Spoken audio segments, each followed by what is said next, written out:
Cameroon was a German colony until the First World War. During that war, the Belgian forces, the French forces, and the English forces got to Cameroon, and they were the ones who actually won the Germans out of Cameroon. As a result of that conquest, the United Nations, in the partition of Africa, divided Cameroon into two and gave a small portion of Cameroon to the British to attach to Nigeria, and then the rest of Cameroon was called the Republic of Cameroon. I want to stress the name of the Republic of Cameroon because it will come back to highlight where we are today. Cameroon is today called the Republic of Cameroon. And I'm saying that 1919, Cameroon was divided into two portions. One part was called the British Cameroons and given to Britain. The other one was called the Republic of Cameroon and given to France. The British took their piece and they divided it into two. The top part, they call it the British Northern Cameroons. The down part, they call it the British Southern Cameroons, and attach it to Nigeria. Specifically to the two Nigerian houses of chiefs, the Northern Nigerian House of Chiefs and the Southern Nigerian House of Chiefs. And this is how these two the German Cameroon got divided. So these two Cameroons were on both sides, with Nigeria, and the Republic stayed alone with France until 1958, when the British Southern Cameroons were already having issues with the Nigerian House of Chiefs, the Southern House of Chiefs, and they decided that they were going to break up and form their own country. They had their own judiciary, their own legislative, and their own executive, it was led by a prime minister. They moved over, and in 1959, they organized their own elections, in which the prime minister, or the then Prime Minister Ndele, was defeated by John Foncha. And John Foncha moved into what we call the Prime Minister's Lodge, which till today is still standing in Boya. That was in 1959. But they were still a colony of Britain. In 1960, on the 1st of January 1960, the Republic of Cameroon got its independence from France. On the 1st of October 1960, 10 months later, Nigeria got its independence from Britain. This small portion of Cameroon was still standing. In February 1961, they then did a plebiscite or a referendum where they asked them, the two portions of this British Cameroon, they asked them two options. Do you want to have independence by joining the already independent Nigeria or by joining the independent Republic of Cameroon? The British Northern Cameroons voted unanimously to stay in Nigeria. The British Southern Cameroons voted 60 to 40 to go to France. Because before they even did the vote, there were a lot of voices in the British Southern Cameroons, having left Nigeria and they were on their own, who said, we would rather be on our own. But the British at the time thought that they were too small and too few to be an independent state. To be viable. They thought they were not viable. And that word viable is important because as we go further, we'll see how nature will make them viable. And that's what has even at the origin of our crisis today. So they now join, as I said, 60-40. They moved to France, to the French Cameroon. When they joined, that's in 61 rather, 61. They now got together in what we call the Fumban Conference to craft their first constitution as a federal Republic of Cameroon, because the two parts were joining. In that constitution, they said the British Southern Cameroon that was coming to join was going to be henceforth called West Cameroon, and the Republic of Cameroon would be called East Cameroon.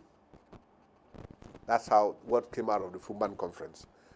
Amadou Ahidjo was the head of the Republic of Cameroon that joined with the British Southern Cameroons led by Foncha. And when they joined the two countries and formed the Federal Republic of Cameroon, Ahidjo became the president of the Federal Republic of Cameroon, and John Foncha was his vice. In that constitution is worth noting that it was clearly stipulated in one of the articles that this is going to be a federal republic, and the idea of a federal republic would never be called into question.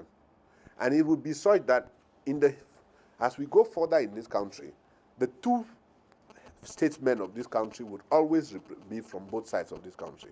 I'm highlighting this because further on we'll understand why.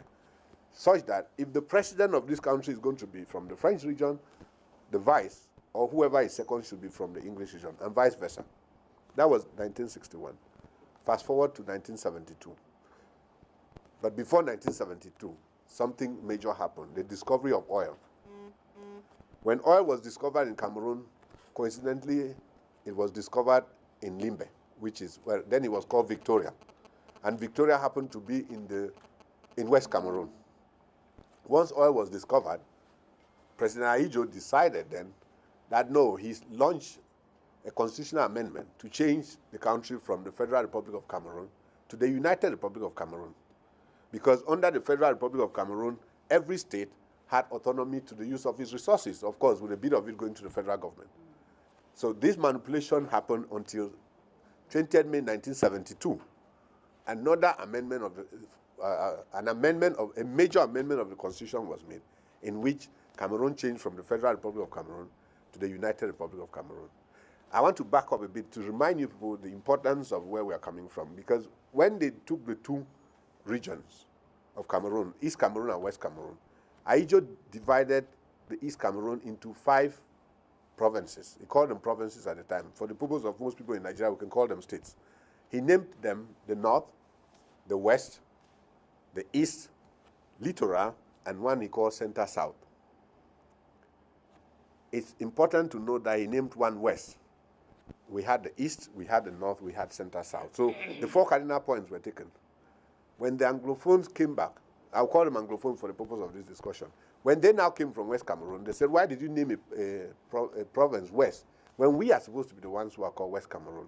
So they insisted, they went to that their own position and said, one will be called Northwest and another one will be called Southwest. As one person remarked the other day, Cameroon is the only country where geographically you have the Northwest and the Southwest touching, and the West is not in the middle. There's something in the name that was very particular to them. So fast forward now, as I said, we are now in 1972. Cameroon became a united republic with 7 provinces, each of them with the same values. And then in 1982, Ayijo resigned as president and handed over government to President Paul Biya. When Paul Biya came, he later on would subdivide the East Cameroon into 8 regions. To do so, he took the North and divided it into 3. The North became the far North, the North, and Adamawa. He came to the Center South, one province that he had called the Center South. He now split it into 2. There's the Center and there's the South. So he ended up with 8 provinces of the French Cameroon, and the Northwest and Southwest remained intact. In 1984, Paul Biya again organized his own another constitutional amendment, and he changed the name of the country from the United Republic of Cameroon to the Republic of Cameroon. We've gone full circle. We started with the Republic of Cameroon joining British Southern Cameroons. We went through the United Republic of Cameroon, through the Federal Republic of Cameroon, the United Republic of Cameroon, and today the country is called the Republic of Cameroon. So the name, and you can see now why I said at the beginning that there's something about the name, because if you take the name now and go back in 1961, that's exactly how the French Cameroon was called. And so we move, while I'm giving the historical perspective, when they joined, the West Cameroon went with 2 political parties into this merger.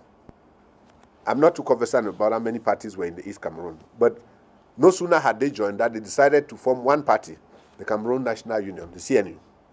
So they merged all their parties into one. Ayijo, that's all Ayijo's manipulations. When Paul Biya took over, he was the only party until 1990. At the 1990, we then had multipartyism, which was actually pressured onto him. It's worth noting that multipartyism only came because of the first political party that was forcefully formed in Cameroon was the Social Democratic Front. It was formed in Bamenda and led by Chairman Frundi. In the course of that creation of multipartyism, he eventually reluctantly accepted parties to be formed. And by the time they went for the first elections, he had 172 political parties. In an election that today we can reliably say John Frundi won, because the then Minister of Territorial Administration has written articles after his imprisonment explaining to the whole world that that election was won by somebody. But that's for another day. So we moved from one party, from many parties to one party. Now, at that beginning of the political revolution, the elections were won marginally by the president. As we speak now, the last elections, he won almost a landslide. So we are almost going back to the one-party system, even though there are many parties in him. I also want to say that when Paul Biya took over Cameroon, there were 3 airstrips. So let me go to the resources. There were 3 airstrips in West Cameroon. As we speak in 1984, there's none. There's no airstrip. You cannot go to any of the West Cameroon by air. You have to go to Douala, and then you come back by land. As I was talking about oil, the discovery of oil in Cameroon, in my opinion, is what has brought us to this place. Because when they discovered oil in the West Cameroon, they now tunneled the oil to the French Cameroon, from Victoria to Douala, and that's where the depots are. Such that all the revenue of oil now is paid to the treasury in Douala, and eventually now to the central treasury. We have naturally a deep seaport at the Limbe, at Victoria, and that seaport has been abandoned in favor of an international seaport in Douala, which is dredged every day. I think for historical facts, I brought everybody up to speed. So for languages, just so that we understand why the crisis, when Fidelis speaks about crisis, when the 2 countries joined, they recognized that every official document of the country would be in English and French. So the teachers, starting from education, the teachers were now encouraged, English teachers were encouraged to go and teach English in the French region, and French teachers were encouraged to go and teach French in the English region. Over time, to go and teach, especially in the secondary schools and beyond, you have to go to a teacher's training school. The recruitment of students into these schools has been so biased towards Anglophone that mostly the Francophones go into those schools. And for you to go and teach, you must have a certificate that you've graduated from one of those teachers' training schools. Such that by this time that we are speaking, we have ended up with a situation where most of the people who are qualified to teach in the secondary schools are actually qualified by going to those teachers' training schools are Francophones. And we have ended up in a situation where now, if you go to most of the secondary and high schools in Cameroon, you have a French-speaking person teaching biology and chemistry. Supposedly, yeah, he's supposed to teach in English, but because English is not his first language, he babbles or he even tries in Pidgin. That's where the teacher's own crisis comes. Of course, most of the principals of the schools are Francophone. Now, in terms of law, there are 2 very distinct legal systems in France and in Britain. The British the law system of the British is called the British common law, and the French have the French civil law. The fundamental difference of those 2 laws, as I know, I'm not a legal expert, but from what I know now, is that the British law says you are innocent until you're proven guilty by the state. The French law says you're actually guilty until you can prove yourself innocent. Just to clarify this point, if all of us are sitting here and a British policeman walks in here and he says, identify yourself, if you don't have anything to identify yourself and you say, sorry, my identity documents are in my house, by British common law, if he insists, he should follow you to your house and prove that you have an identity or not. On the contrary, if a French policeman walks in here now and says, where are your identity? Any one of us who does not have could be arrested. And the person has to struggle to get his identity to follow him wherever they take him. So that's the fundamental difference. Now, to become a magistrate in the common law, you do law, you go to a law school, you are a practicing lawyer, and it's like a promotion from a practicing lawyer into becoming a magistrate. In the French system, that's not the case. After you study law, you go into the school of magistracy, and then you become a magistrate. And that happens, it's the same also for the state councils. They actually go into the same school. Coincidentally now, with this merger of these 2 people, we ended up with a system where the only magistrates who were common law magistrates were those that left Nigeria in the 61 and went over to Cameroon. With over time, the only qualified magistrates have been those that have gone to that school of magistracy. And in the school of magistracy, the curriculum is civil law by nature. And that's how we ended up now, all the magistrates in our courts, and all the state councils actually have gone to that school of magistracy, which has a program, French civil law origin. And so that's the issue of the lawyers. Now, what break the camel's back for the lawyers is that last year, the civil law from France, they sent the civil law code called Ohada Code, and they sent it to all Francophone countries in Africa. When it came to Central Africa, the Cameroon government took the code. The Minister of Justice sent a decree and said, henceforth, in the whole of Cameroon, that's the law that will be applicable. Not only is the law civil law by nature, but that document also came to Cameroon in French. The minister sent it to the 10 provinces in Cameroon in French. The lawyer's revendication, number one, was that this now completely wipes away our common law nature. Number two, the document you haven't sent to us is in French. And so they rejected the document and said even if they had to concede to take the document, it should be translated. The government resisted both. And the rest, as they say, is history. Maybe we'll pass it over. I'll pass it over back to Prof. And then I hope I've been able to give. If I've not finished, as we know, we're going to get to the question and answer.